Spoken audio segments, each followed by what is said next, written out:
Good morning. I just wanted to show you guys right quick what I had going on because it's something that I talk about in classes and I don't really get a chance to show you very much just in these little like hot second videos, and that's working with the dark wax. And I can't show you the piece because it's a super secret last stages of a custom order, and I don't like to do that to the client. It's only fair that they should see it first rather than me plaster it all over Facebook. But I'm doing a dark wax application, and those of you guys who do this or have my classes know that when you use the DIY paint brand of mineral paint, which is the one that I carry and love dearly, you do have to seal it with something when you finish. You don't have to sand, you don't have to prime it, you do have to seal it. So I grew up with wax finishes with the chalk paint and everything else, so that's what I migrate towards. And everybody teaches you that if you're going to do a dark wax finish, you should always start with a clear wax finish because that makes the dark easier to manipulate. And I don't disagree. Now, I've been doing this forever and a day, so sometimes when I know I want something like super dark, I go ahead and just jump right into the dark. But this is one of those situations where it's a custom piece, okay? So I need to take into account differently the client's space and the client's request versus just me kind of going off half-cocked and figuring out as I go along. So it's a safer version of figuring out figuring it out as I go along. So it's already been clear waxed, and I want to dark wax it, but I'm nervous about getting it too dark too fast.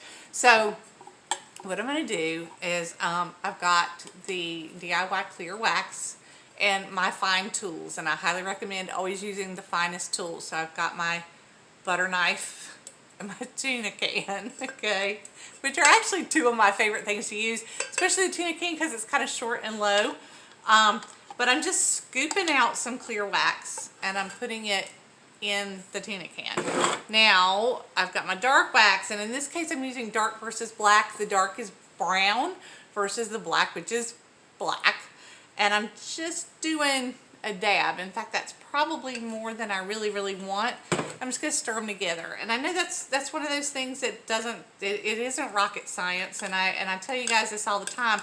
A lot of the point of my videos is that sometimes we skip past the simple first step instructions. We kind of assume everybody knows that and it's not important to share, and I think like across the board, even with like basic life lessons, we miss some pretty important points by assuming people already know something. So to lighten your dark wax, a good step to do is just to mix it with a clear. Now, I still am very nervous about that because here again, it is a custom piece. I need to take him into account.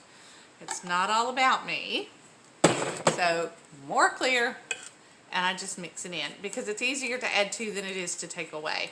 So I'm going to play with it. You don't get to see the finished piece, not at least until I have his permission to show you the finished piece.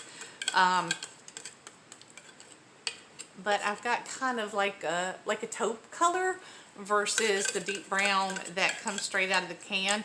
And I like the wax brush, and I did initially use the wax brush on the piece with the clear, but I'm going to very delicately wax this with a rag because I feel like I could get better control with just the edge of my finger. So wish me luck.